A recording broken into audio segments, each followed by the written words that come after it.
What's going on, y'all? Thanks for checking in the Khaliis Take. You know what to do. Hit that like, subscribe button. Also hit that notification bell just so you can get the newest and the bonus content first. But hey, let's just go ahead and jump right in. You know, the Clippers had a very productive season without their superstars. They had Paul George for a little while, but then he went out. But Kawhi Leonard been out the whole season. And, just sitting back, watching how everything unfolded. And it unfolded, for the good because they still made the play-in tournament. They still had a chance to make the playoffs. They had two opportunities to make the playoffs, and they failed to do that. But at the same time, they still went further than a lot of people thought they would, just based upon not having Kawhi Leonard and a full staff. But I think at this point now, the best player on the Clippers, which is Kawhi Leonard, is coming out next year with something to prove. I just feel like next year he's just going to come into the season and just remind everybody, that he's a top 3, top 5 player in the NBA. And I feel like he's going to come out, averaging his usual 27, 28 points, with about 6 or 7 rebounds. He probably will average 5 or 6 assists just because he's playing under Ty Lue. Ty Lue likes to have everybody play with versatility, which is good. But at some point, I feel like that's just, a waste. They just need that point guard, as I said before. So Kawhi and PG also don't have to go out there and get you 6 assists a game because they shouldn't really have to do that. They shouldn't really be required to do that because that's not their game. They got in the NBA for defense, scoring. That's it. That's what they do. Everybody's not built to give you 8 assists a game like LeBron James and, all that type stuff. And I feel like, because he coached LeBron, he kind of coaches them the same way, and he can't do that. You have to get the point guard, let him set everything up, let Kawhi Leonard go out there and be himself. Don't try to turn him into something that he's not. That's what I do despise about Ty Lue. Let him be himself because he can go out there and dominate. I mean, he's shown us that he could do that. He's shown us that he can go out there and put a team on his back, just dominating by scoring. What did he do in Toronto? He went out there and dominated by scoring. He didn't average 8 assists a game, 7 assists a game. He didn't need to because that's not who he is. That's what you buy and purchase a point guard for if the Clippers don't understand that. But that's another story for another day. But I still think Kawhi is going to come out next season and blast off and really let everybody, remind everybody how great he is, because he watched his whole season unfold with a team that was shorthanded, with a team that fought hard, with a team that was ready to, go to war every single night and fight for one another. And that's something that I feel like, he cherished a lot, which made him want to come back this season. I believe he would have came back in the playoffs had they made it that far, but the Clippers didn't. So, it was no need to talk about it, and it's all the rest is history. But I do think Kawhi Leonard has a lot to prove. The ACL kept him out, a long time, and I know he wanted to get back, during this season, or at least mid-season or end the season if he could, but it just wasn't, scripted for it to happen that way. And that's okay because it gave him a few more months, it gave him a little bit more time. And, the fact that the Clippers didn't make the playoffs, it's kind of a good thing to a degree because they didn't have to try to make a decision, or Kawhi didn't have to make a decision to try to rush back to help the team in the playoffs when basketball is like the most important then. And, you're definitely playing situational basketball then. And, the less mistakes, the better. So, having Kawhi come back into playoffs with no rhythm, that was a questionable thing anyway, because how effective would he be for the team if he's not himself, if he's not the Kawhi Leonard that you expect him to be every time you see him on the floor? You see what I'm saying? So, it all kind of worked out to a degree because, like I said, it gives him a couple more months of rest, get his knee right, have everything in order, have his mind right, have his body, ready to go going into the next season. And, go out there and, like I said, just remind everybody how great you are because, I look at the NBA and me personally, it's not one player I put over Kawhi Leonard right now. Especially, a lot of people say Kevin Durant's the best player in the league. Well, right now, I really can't tell. I mean, Jason Tatum and the Boston Celtics are really giving him more work than I guess he even expected to get. And they look like they might be on the way out the playoffs, the Nets. But, I mean, they still got, it's still a long series. So I'm not going to count them out just yet. But right now, I just don't see no player better than Kawhi Leonard because like I said, when one side of the floor isn't going well, if Kawhi Leonard isn't scoring well, he's still so good defensively. It doesn't really matter. It's like he's always valuable every time he's out there on the floor. When you look at Kevin Durant, he could play defense some. At times, he plays defense pretty good, but there's times where, he really don't play defense good at all. I mean, he plays almost to the level of Kyrie on defense, which is, piss poor, really. So, I personally would take Kawhi Leonard over Kevin Durant if I had to pick who's the better player. Giannis, he can't shoot, so I don't really count him. Even though he is very dominant, but the only thing he really do is dunk. I mean, that's all he does. You got, LeBron still, but he's too old now to really carry the league the way he used to. And you got a bunch of up and coming guys, I believe. And Jokic just isn't a fit. He's not a good enough fit to be, the face of the league or the best player. He's just too slow, and he just plays a lot different than everybody else. I give him credit. He's very effective, but he's very, very, boring. And, he doesn't have, we thought Kawhi Leonard doesn't have the personality to be the best player in the league or the face of the league. Well, he really doesn't. So, I don't know. His game just doesn't really do anything for me. He's a great, player. I give him that, but he's just really not my type of guy.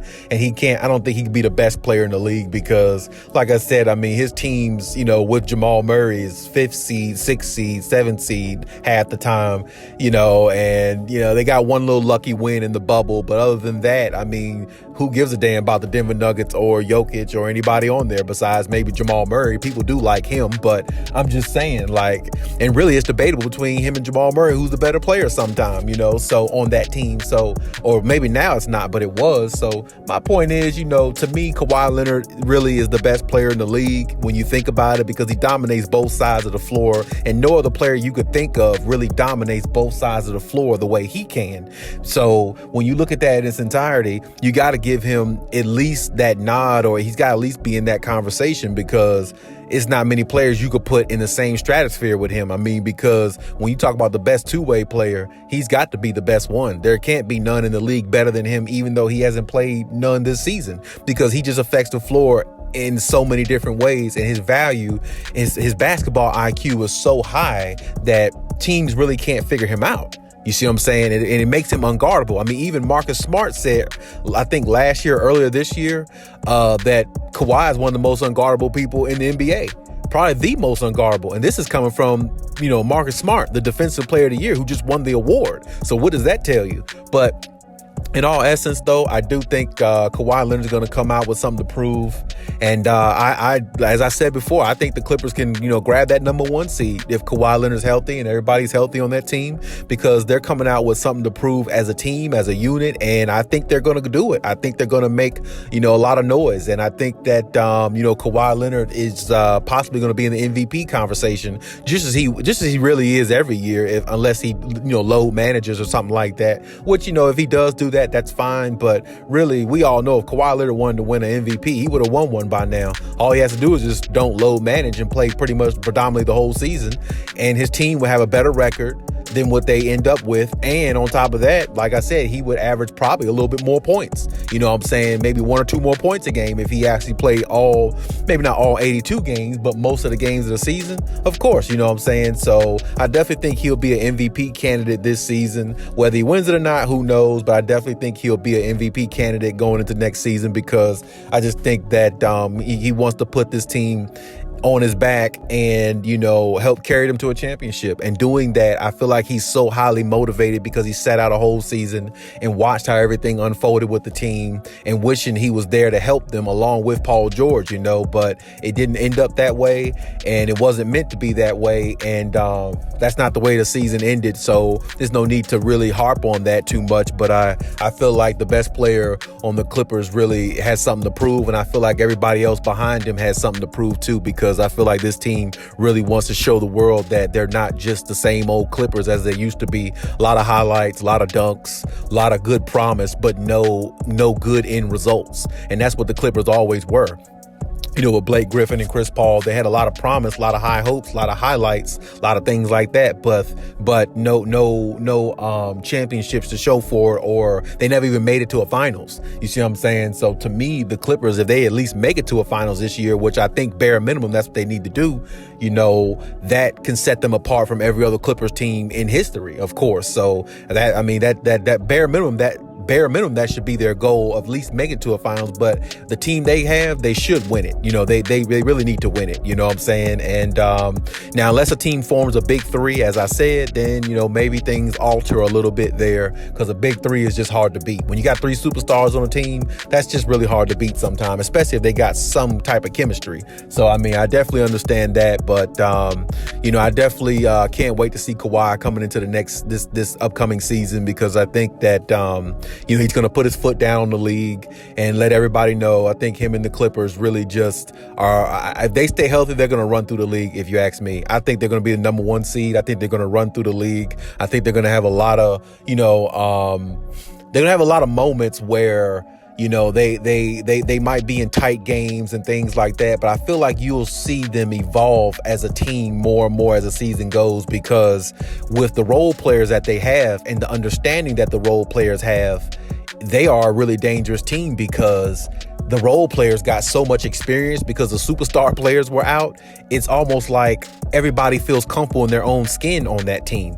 And that's very rare for a team, because most teams don't have that. You don't have rookies like Brandon Boston Jr. and Jay Scrub and all of them, Amir Coffey, whoever, coming off the bench playing meaningful minutes in games where it's do or die. We need to win this game to keep our playoff hopes or play-in hopes alive. And those guys were playing meaningful minutes with that type of pressure around them. So it's like their young guys on the team are so built now mentally to go out there and be comfortable in their own skin while they're on the floor, and they're learning to execute plays at a high level very early in their career because of the absence of the superstars on this Clippers team, which is a blessing in disguise for this team, because when they get into playoff mode next year, going into the playoffs, they got guys on the bench who got experience, who will go out there and know what the plan is, don't be confused, understand what situational basketball is a little bit more, because they got another year under their belt and they got experience. So, what better teacher than experience? So,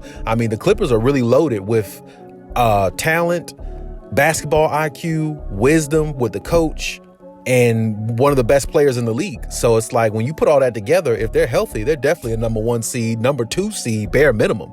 You see what I'm saying? So I can't wait to see how it all unfolds. I can't wait to see Kawhi Leonard go back out there, because it's been a while since we've seen him, and the league is a lot better when he's playing and when he's around, because he is one of the top players in the league. You can't deny him of that. And playoffs, he's the best playoff performer we've ever seen. His playoff percentage is second to none in the NBA. He's the best playoff player we've seen in a long time, if one of the best ever. So his record speaks for itself, and his talent speaks for itself, and his IQ speaks for itself, and along with his overall gameplay speaks for itself on both ends of the floor. And I feel like he might actually be in the running for Defensive Player of the Year next year as well. So you got to look at that also. I feel like he's definitely going to come out with a vengeance and some revenge on his mind, because I know he hated the fact that the Clippers didn't make the playoffs, because they definitely had the opportunity to do so. Two opportunities. You can't get better chances than that. And you got to find a way to come through. I know Paul George went out with COVID and everything, but Paul George was there against the Timberwolves. They could have beat the Timberwolves. You see what I'm saying? So, they came up short there, but, so that falls on Paul George to me. So you got to come out and you got to be more efficient. You can't go 3 for 13, 3 for 16 from the field and see all that type stuff. That's not good enough. This is the reason why I said they need Kawhi Leonard. Paul George is good. He's a really nice player. He's a star player in the league. He's a household name in the league, but he's not Kawhi Leonard, and he's not a top 5 player. And this is the reason why he's not a top 5 player, because of things and situations like that. Situation like that, Kawhi Leonard puts the Clippers in the playoffs. And no doubt about it, too. He puts them in the playoffs. He beats a team like Minnesota, no matter whether they got Patrick Beverly and all the little antics and all the other BS. No, he beats a team like that because mentally when he goes on the floor, he's mentally more dominant than everybody on the floor in a situation like that. So I believe they win a game like that with him.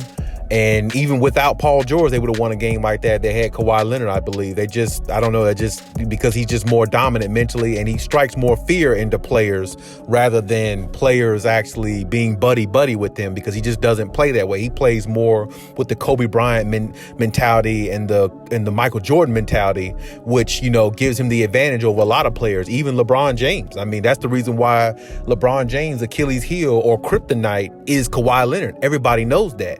That's the reason why everybody wants to still see possibly, the Lakers versus Clippers, or they wanted to see it a couple years ago, because everybody know that's the one person that LeBron James has problems against. But regardless of all that, as I said before, what's done is done now. Nothing could be done about it. But what's going to happen next season, with the Clippers, if they stay healthy, is going to be some very good things. And I expect them to at least, make it to a finals. Definitely wouldn't be surprised if they win it, because they definitely got a good enough team to do it.